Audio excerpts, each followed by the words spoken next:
A very pleasant morning, dear students.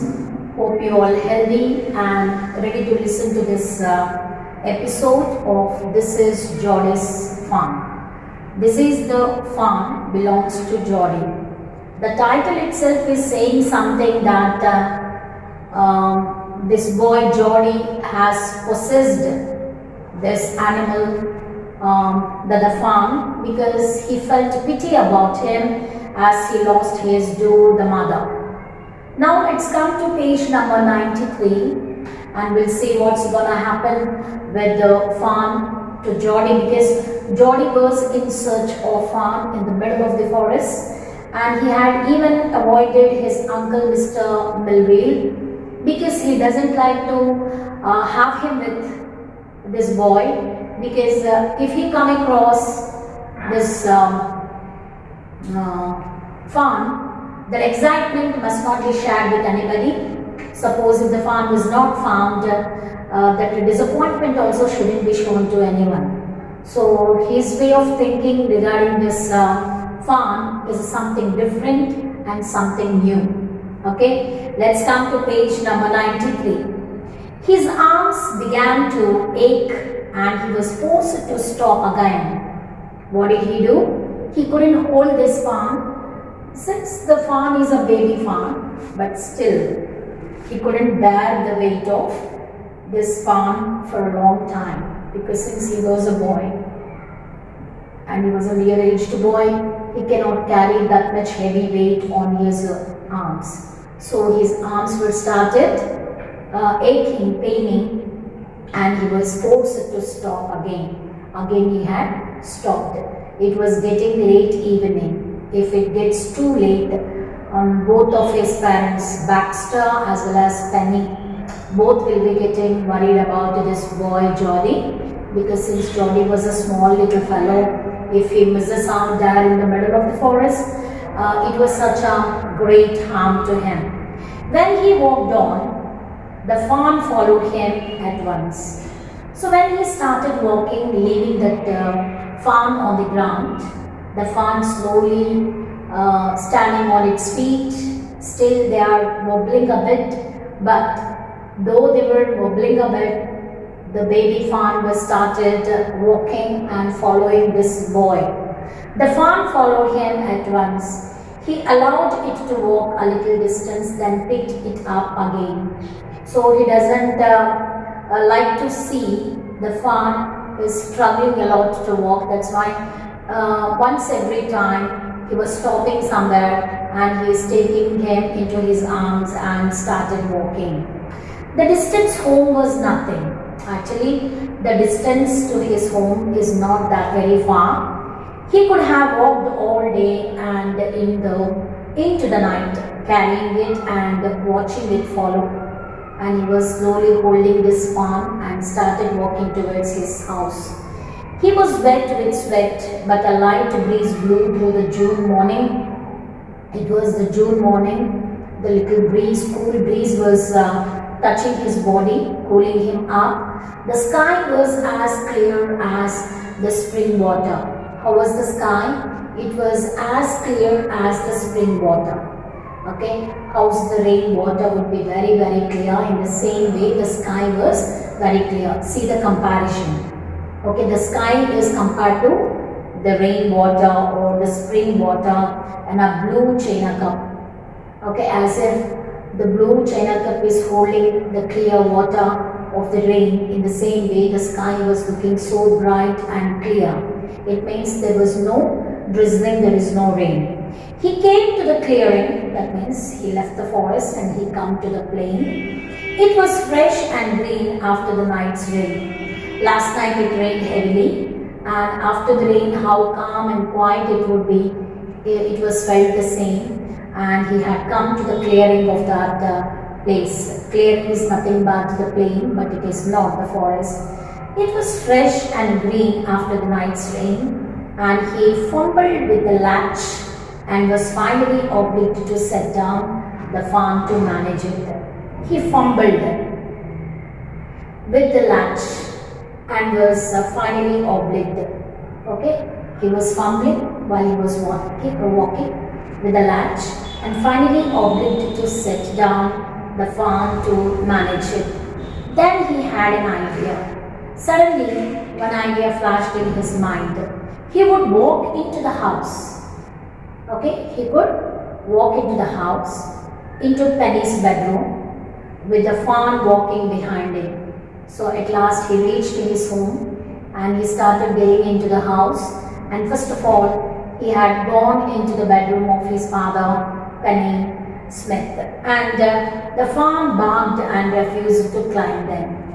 Actually the steps was not being covered by this fawn. Okay, fawn, since it is very small little one, it cannot climb up the steps.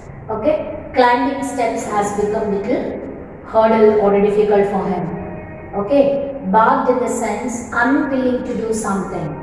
Okay, it was unable to cross the steps, or it's unable to climb up the steps of the bedroom. That means the bedroom of Penny, means Geordie's mother, was little upstairs. So the upstairs steps will not be taken by this animal, because since it was very small. With the fawn walking behind him, but at the steps the fawn barked and refused to climb them, he picked it up and went to his father. Okay, when he had seen that the fawn was struggling a bit in walking or crossing the steps, finally Geordie had picked up this baby fawn into his arms and he started covering the steps. Penny lay with closed eyes. How was he lying on the bed? He closed his eyes and lying on the bed. Penny turned his head, so when a small little sound was felt, he was being disturbed by his sleep and he started looking around. Geordie stood beside him. The fawn clutched hard against him. Okay, the fawn was holding to this boy Geordie, and Geordie was standing near the bed. And it seemed to Penny that the boy's eyes were as bright as the fawn's. How were the eyes of Geordie? Geordie's eyes were as bright as the eyes of the fawn. Even the fawn was also very peaceful and it was looking as if it was very happy. The same kind of emotion can be seen in the eyes of Geordie too. He said, "I'm glad you found him." What did Penny say? He was very happy that he had finally found this fawn. Geordie then went to the kitchen. Then he went inside the kitchen. The fawn wobbled after him. The fawn was also started wobbling. A pan of morning milk stood in the kitchen safe. Mother kept some little leftover milk in the saucepan into the safe, and he had seen the milk was left, and that milk he had taken, and there was a cream, a layer of cream was there on the top of the milk. The cream had risen on it. He skimmed the cream into a jug. What did he do? He had removed all the cream into a jug, and the rest of the plain milk was being provided to this farm. And it buttered it suddenly. Buttered in the sense, started drinking. At one go, it had drunk the whole milk. He held it out to the farm and it buttered it suddenly. Smelling the milk, he saved it precariously from spilling over the floor. Actually, Geordie was taken a very good care because mother was very much concerned about the neatness and the cleanliness of the house. So he did not let the bowl or a pan to get tilted. Okay, so he has taken a good care, precariously in the sense taking a good care of not letting the milk to drop on the floor. So at one go, this fawn had drunk the whole milk which has been provided in the saucepan, and it could make nothing of the milk in the bowl. So even one drop of milk is not left in the bowl. Bowl in the sense the container or the saucepan in which Geordie had provided milk to this fawn. He dipped his fingers into the milk and thrust them into the fawn's soft wet mouth. Actually, after drinking little bit of milk from the saucepan, little bit of milk was still left in the container. So what did this boy do? He dipped his fingers into the gourd and let the animal lick it up. Okay, he had licked, this fawn has licked the fingers of this boy Geordie and drank the whole milk. It was the mouth was wet, and he dipped his fingers into the milk and thrust them into the fawn's soft wet mouth. He thrust his fingers into the wet mouth of the fawn. It sucked greedily. When he withdrew them, it bleated frantically and butted him. So it sucked greedily. He sucked the fingers, or he licked the fingers of the boy Geordie. When he withdrew them, okay, after some time, little amount was not being drunk immediately, and it bleated frantically and butted him. It started bleating. Bleating is nothing but the cry of this fawn. Okay, the fawn's cry is nothing but bleating. Even the sheep also bleat. And it bleated frantically, that means very happily, and butted him. He dipped his fingers again, and as the fawn sucked, he lowered them slowly into the milk. The fawn blew and sucked and snorted. What did the way this fawn had drunk the milk from the goat is very clearly explained by the author Jerome K. Marjorie Kinnan Rawlings, M.K. Rawlings, and he says that he dipped his fingers again, and as the fawn sucked it, so immediately fawn started sucking or licking the fingers of him, and he lowered them slowly into the milk. What did he do? Slowly that milk gourd was brought to the mouth, to the soft wet mouth of this fawn, and the fawn blew blown. It blew the air into it and sucked the milk and snorted. Okay, and it stamped its small hooves impatiently. What did he do? He started stamping on the ground his small hooves. Hoof, H-O-O-F, hooves, actually the plural form of hoof, H-O-O-V-E-S. Impatiently, without any patience, it was started stamping on the ground. As long as he held his fingers below the level of the milk, the fawn was content. So he was teaching him. This boy Geordie was teaching the way it should milk, or it should start drinking the milk to this baby fawn. So till now it has not drunk the milk from the goat. Now he was learning the way of drinking milk from the goat. So he was teaching him. As long as he held his fingers below the level of the milk, it was very obediently started drinking it. The fawn was very content. Content means satisfied. What does it mean by content? Content means satisfied. It closed its eyes dreamily. It means it was tired out and it was very exhausted. So he need to take little bit of relaxation. He has to take rest.